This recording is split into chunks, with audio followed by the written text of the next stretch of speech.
ಆಕೆ ಒಂದು ಕಂಪನಿಯ ಸಿಇಒ, ವಿದ್ಯಾವಂತೆ, ಮದುವೆ ಆಗಿ ಒಂದು ಮಗು ಕೂಡ ಇತ್ತು. ಆದರೆ ಗಂಡನಿಗೆ ವಿಚ್ಛೇದನ ಕೊಟ್ಟು ಮಗನನ್ನ ಸಾಕ್ತಾ ಇದ್ಲು. ಆದರೆ ಇದೀಗ ತಾನೇ ಹೆತ್ತ ಮಗುವನ್ನ ತನ್ನ ಕೈಯಾರೆ ಕೊಂದು ಹಾಕ್ಬಿಟ್ಟಿದ್ದಾಳೆ. ದೂರದ ಗೋವಾದಲ್ಲಿ 4 ವರ್ಷದ ಮಗುವನ್ನ ಕೊಂದು ಸೂಟ್ ಕೇಸ್ನಲ್ಲಿ ಪ್ಯಾಕ್ ಮಾಡಿಕೊಂಡು ಬೆಂಗಳೂರಿಗೆ ಬರುವಂತ ಸಂದರ್ಭದಲ್ಲಿ ಪೊಲೀಸರ ಕೈಲಿ ತಗಲಾಕೊಂಡಿದ್ದಾಳೆ.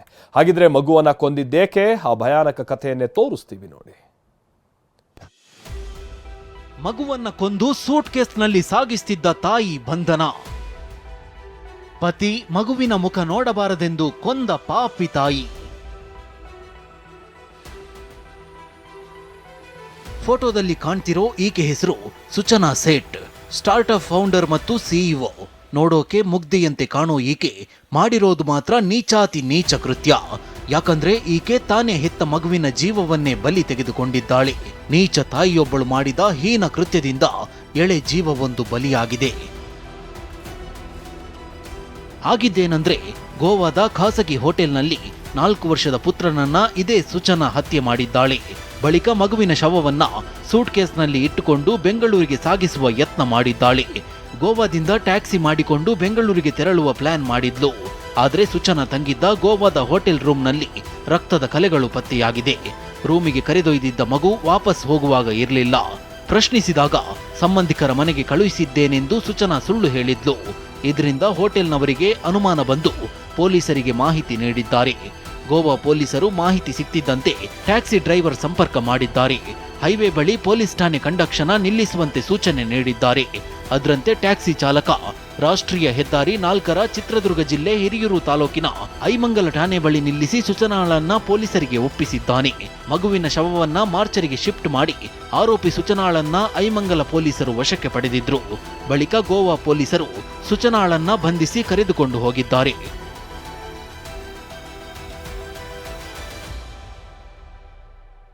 ಪೊಲೀಸರ ತನಿಖೆ ವೇಳೆ ಮಗು ಕೊಲೆ ರಹಸ್ಯ ಬಯಲಾಗಿದೆ. ಸುಚನಾಗೆ ಮಾಜಿ ಪತಿ ವೆಂಕಟರಮಣ್ ಜೊತೆ ಡೈವರ್ಸ್ ಆಗಿದೆ. ಪ್ರತಿ ಭಾನುವಾರ ಪುತ್ರನ ಭೇಟಿಯಾಗಲು ತಂದೆಗೆ ಕೋರ್ಟ್ ಅವಕಾಶ ನೀಡಿತ್ತು. ಆದರೆ ಮಗುವನ್ನು ಪತಿ ಬಳಿ ಬಿಡುವ ವಿಚಾರದಲ್ಲಿ ಗಲಾಟೆಯಾಗಿತ್ತು. ಕೋರ್ಟ್ ಆದೇಶದ ಬಳಿಕ ಸುಚನಾ ಶನಿವಾರ ದಿಢೀರ್ ಮಗುವಿನ ಜೊತೆ ಗೋವಾಗೆ ತೆರಳಿದ್ಲು. ತಂದೆ ಮಗುವನ್ನ ಭೇಟಿ ಆಗಬಾರದೆಂದು ಸುಚನಾ ಪ್ಲಾನ್ ಮಾಡಿ ಗೋವಾದಲ್ಲಿ ಖಾಸಗಿ ಹೋಟೆಲ್ನಲ್ಲಿ ತಂಗಿದ್ಲು. ಭಾನುವಾರ 4 ವರ್ಷದ ಗಂಡು ಮಗುವನ್ನ ಹತ್ಯೆಗೈದಿದ್ದಾಳೆ.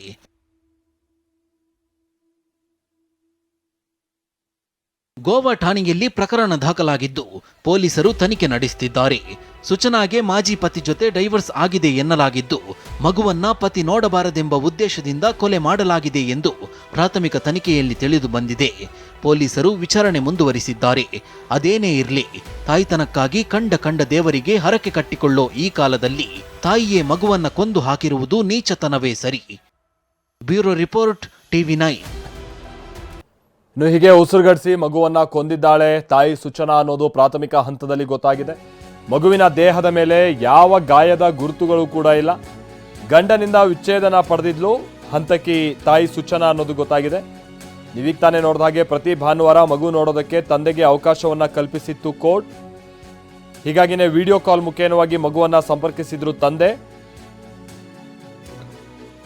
ಆದರೆ ತನ್ನ ಮಾಜಿ ಪತಿ ತನ್ನ ಮಗುವನ್ನ ನೋಡಬಾರ್ದು ಅನ್ನೋ ಕಾರಣಕ್ಕಾಗಿನೇ ತಾಯಿ ಸುಚನಾ ಹೀಗೆ ಹತ್ಯೆಗೈದಿದ್ದಾಳೆ ಅನ್ನುವಂಥದ್ದು ಪ್ರಾಥಮಿಕ ತನಿಖೆಯಲ್ಲಿ ಗೊತ್ತಾಗ್ತಾ ಇದೆ. ಆನಂತರದಲ್ಲಿ ಮಗುವನ್ನ ಕೊಂದು ತಾನು ಆತ್ಮಹತ್ಯೆಗೆ ಯತ್ನಿಸಿರ್ತಾಳೆ ಸುಚನಾ. ಕೈ ಕೊಯ್ದುಕೊಂಡು ಆತ್ಮಹತ್ಯೆಗೆ ಯತ್ನಿಸಿದ್ಲು ಸುಚನಾ ಅನ್ನುವಂಥದ್ದು ಗೊತ್ತಾಗ್ತಾ ಇದೆ. ಬಹುಶಃ ಈ ಕಾರಣಕ್ಕಾಗಿನೇ ಅಲ್ಲಿ ಈ ರಕ್ತದ ಕಲೆಗಳು ಹೋಟೆಲ್ ರೂಮ್ನಲ್ಲಿ ಗೊತ್ತಾಗಿದೆ, ಕಂಡು ಬಂದಿದೆ. ಹೀಗಾಗಿನೇ ಹೋಟೆಲ್ ಸಿಬ್ಬಂದಿಗೆ ಅನುಮಾನ ಬಂದು ಅದಾದ ನಂತರದಲ್ಲಿ ಇಷ್ಟೆಲ್ಲ ಬೆಳವಣಿಗೆ ನಡೆದಿದೆ. ಕಿರಣ್ ನಮ್ಮ ಪ್ರತಿನಿಧಿ ಇದಕ್ಕೆ ಸಂಬಂಧಪಟ್ಟ ಹಾಗೆ ಮತ್ತಷ್ಟು ಡೀಟೇಲ್ಸ್ ಅನ್ನ ಕೊಡ್ತಾರೆ. ಕಿರಣ್, ಹೌದು, ಇಲ್ಲಿ ಮಗುವನ್ನೇನೋ ಆಕೆ ಉಸಿರುಗಡಿಸಿ ಕೊಂದಿದ್ದಾಳೆ. ಬಹುಶಃ ಅವಳು ಕೈ ಕುಯ್ಕೊಂಡಂತ ನಂತರದಲ್ಲಿ ರಕ್ತದ ಕಲೆಗಳಿಂದ ಹೋಟೆಲ್ ಸಿಬ್ಬಂದಿಗೆ ಅನುಮಾನ ಬಂದಿರೋದು ಅಂತ ಕಾಣಿಸುತ್ತಲ್ವಾ ಕಿರಣ್?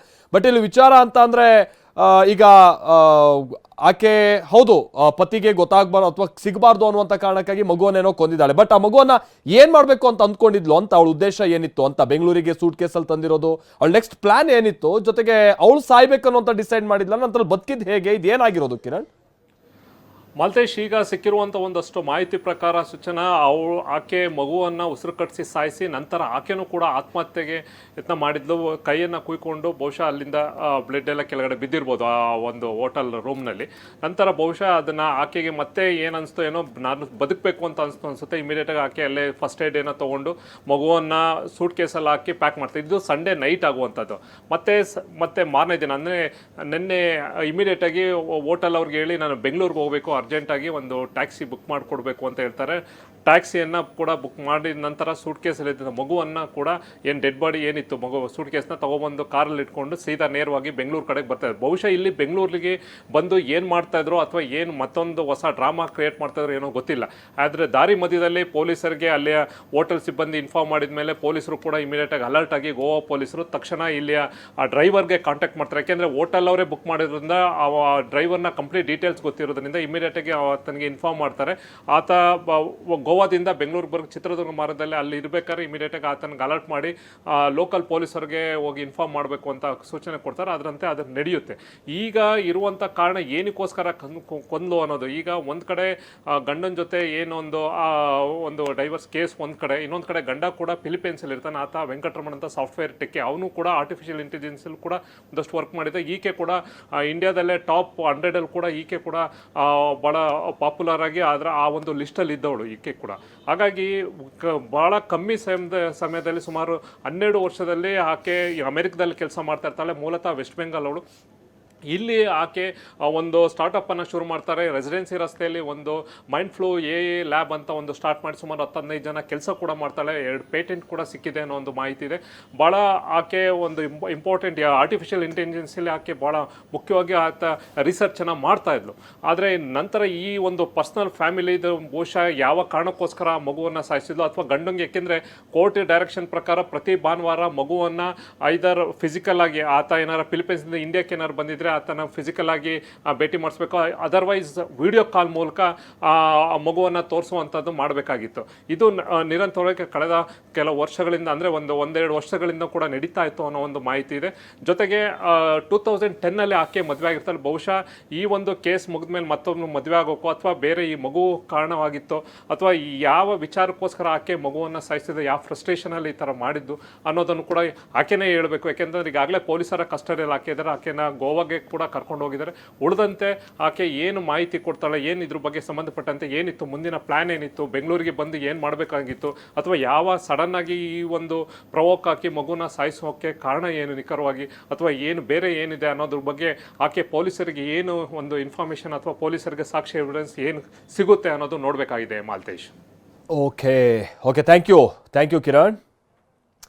ನಾವು ಪ್ರತಿನಿಧಿ ಕಿರಣ್ ಹೇಳ್ತಾ ಇದ್ರಲ್ಲ, ಈಕೆ ಕೂಡ ದೇಶದ ಈ ಟಾಪ್ 100 ಸ್ಟಾರ್ಟಪ್ಗಳನ್ನು ಆರಂಭಿಸಿರುವಂತಹ ಮಹಿಳೆಯರ ಪೈಕಿ ಅಥವಾ ಯುವತಿಯರಲ್ಲಿ ಈಕೆ ಕೂಡ ಒಬ್ಳಿದ್ಲು. ಯಾರೋ ಸೂಚನಾ ಅವರು. ಪ್ರೊಫೆಷನಲಿ ಈಕೆಯ ಸಾಧನೆ ಬಹಳ ಚೆನ್ನಾಗಿತ್ತು. ಬಟ್ ಪರ್ಸ್ನಲ್ ಲೈಫ್ನಲ್ಲಿ ಸಮಸ್ಯೆಗಳ ಮೇಲೆ ಸಮಸ್ಯೆಗಳಿತ್ತು ಅಂತ ಕಾಣಿಸುತ್ತೆ. ಬಟ್ ಆ ಮಗುವನ್ನು ಕೊಂದು, ಗೋವಾದಲ್ಲಿ ಕೊಂದು, ಆಮೇಲೆ ಆ ಮಗು ನೋಡಿ ಎಷ್ಟು ಮುದ್ದಾದಂಥ ಮಗು, ಅದು ಹೇಗೆ ಕೊಲೆ ಮಾಡೋಕ್ಕೆ ಮನಸ್ಸು ಬರುತ್ತೆ, ಅದು ಕೂಡ ಹೆತ್ತ ತಾಯಿಗೆ.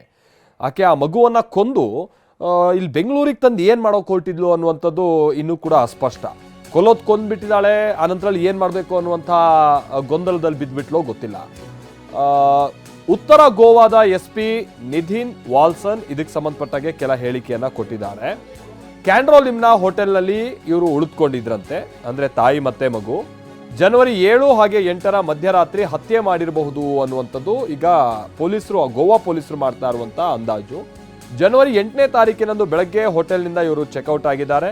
ಬೆಂಗಳೂರಿಗೆ ಟ್ಯಾಕ್ಸಿ ಬೇಕು ಅಂತ ಸೂಚನಾ ಅವರು ಕೇಳಿರ್ತಾರೆ.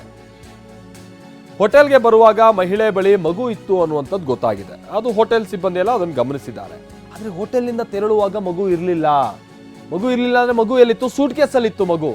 ಹೋಟೆಲ್ ಸಿಬ್ಬಂದಿ ಈ ವಿಚಾರವಾಗಿ ಪೊಲೀಸರಿಗೆ ಮಾಹಿತಿಯನ್ನ ಕೊಟ್ಟಿದ್ದಾರೆ.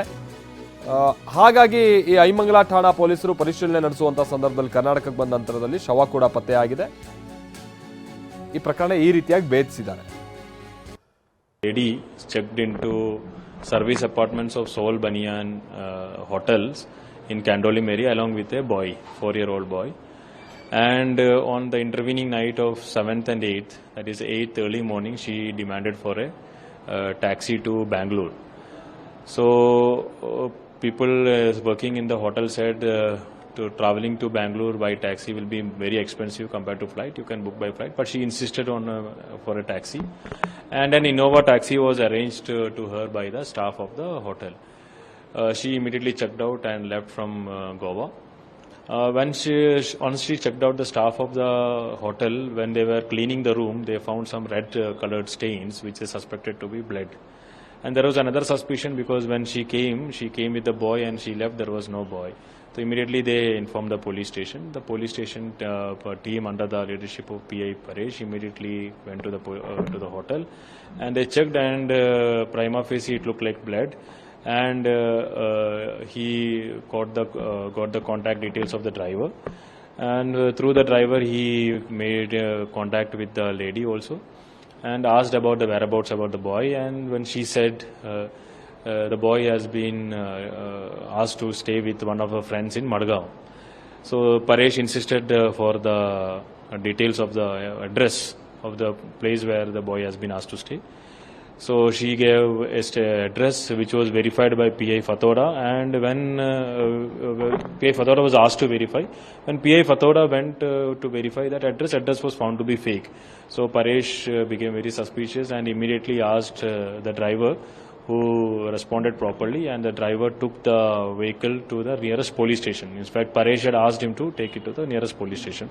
The nearest police station, Aimangala police station, Chitradurga district mein the. I also talked to the Chitradurga SP, and the police officers in the Aimangala police station, they actually checked the vehicle and the luggage. When the luggage was opened, the dead body of the boy was found. Lady checked into service apartments of Soul Banyan hotels in Candoli Mary along with a boy, 4-year-old boy.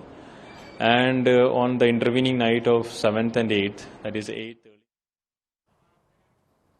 ನಾವು ಆಗ್ತಾನೆ ಹೇಳಿದಾಗೆ ಸುಚನಾ Sait mindful ಅನ್ನುವಂಥ ಒಂದು ಕಂಪನಿಯ CEO ಆಗಿದ್ರು. ಸುಚನಾ ಕೆಲಸ ಮಾಡ್ತಾ ಇದ್ದಂತಹ ಬೆಂಗಳೂರಿನ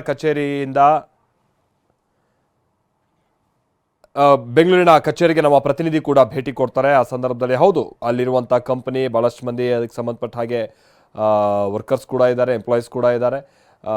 ಬಟ್ ಈ ಥರದೊಂದು ದುರಂತ ಆಕೆಯ ಜೀವನದಲ್ಲಿ ನಡೆಯೋದಕ್ಕೆ ಏನೇನು ಕಾರಣ ಆಯಿತು, ಅಂತಹ ನಿರ್ಧಾರಕ್ಕೆ ಬರೋದಕ್ಕಂತ ಏನೇನು ರೀಸನ್ ಆಯಿತು ಅನ್ನುವಂಥದ್ದು ಈಗ ಭಾಳ ಗೊಂದಲಕ್ಕೆ ದೂಡ್ತಾ ಇರುವಂಥ ಸಂಗತಿ. ನಮ್ಮ ಪ್ರತಿನಿಧಿ ಪ್ರಜ್ವಲ್ ಇದಕ್ಕೆ ಸಂಬಂಧಪಟ್ಟ ಹಾಗೆ ಅವ್ರು ಕೆಲಸ ಮಾಡ್ತಾ ಇರುವಂಥ ಕಚೇರಿಯಿಂದ ಒಂದು ವರದಿ ಕೊಟ್ಟಿದ್ದಾರೆ, ಬರೀ ನೋಡ್ಕೊಂಬರೋಣ.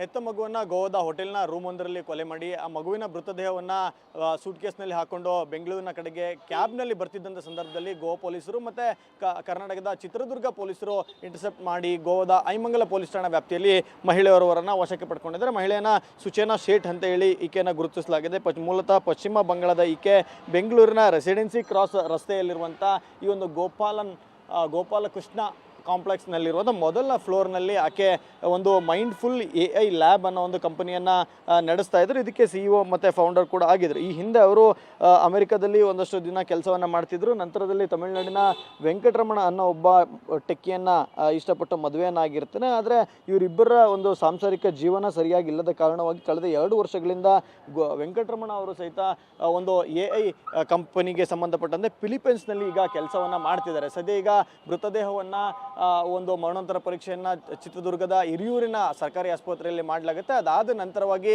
ಅವರ ವಿರುದ್ಧ ಕೇಸನ್ನು ಏನು ದಾಖಲು ಮಾಡಿದ್ದಾರೆ, ಗೋವಾ ಪೊಲೀಸರು ಈಗ ವಶಕ್ಕೆ ಪಡ್ಕೊಂಡು ಹೋಗಿದ್ದಾರೆ. ನಂತರ ಫಿಲಿಪೈನ್ಸಿಂದ ಅವರ ಪತಿ ವೆಂಕಟರಮಣವರು ಚಿತ್ರದುರ್ಗದ ಹಿರಿಯೂರಿಗೆ ಬಂದ ನಂತರವಾಗಿ ಈ ಒಂದು ಕೇಸಿನ ಮುಂದುವರೆದ ತನಿಖೆಯನ್ನು ಅಂದರೆ ಮೃತದೇಹವನ್ನು ಅವರ ಕುಟುಂಬಕ್ಕೆ ಕೊಡ್ತಾರೆ. ಮತ್ತು ಸದ್ಯಕ್ಕೆ ಈಗ ಆ ಮಹಿಳೆ ಏನಿದ್ದಾರೆ, ಸುಚೇನಾ ಶೇಠ್ ಅವರು ಏನಿದ್ದಾರೆ, ಅವರು ಗೋವಾ ಪೊಲೀಸರ ವಶದಲ್ಲಿದ್ದಾರೆ. ಆದರೆ ಇಲ್ಲಿ ಅವರು ಕೆಲಸ ಮಾಡ್ತಿದ್ದಂಥ ಕಂಪನಿ ಏನಿದೆ ಅದು ಯಥಾ ಪ್ರಕಾರವಾಗಿ ಕೆಲಸವನ್ನು ಮಾಡಲಾಗ್ತದೆ. ಕ್ಯಾಮ್ರಾ ಪರ್ಸನ್ ಬಸವರಾಜು ಜೊತೆ ಪ್ರಜ್ವಲ್, TV9 ಬೆಂಗಳೂರು.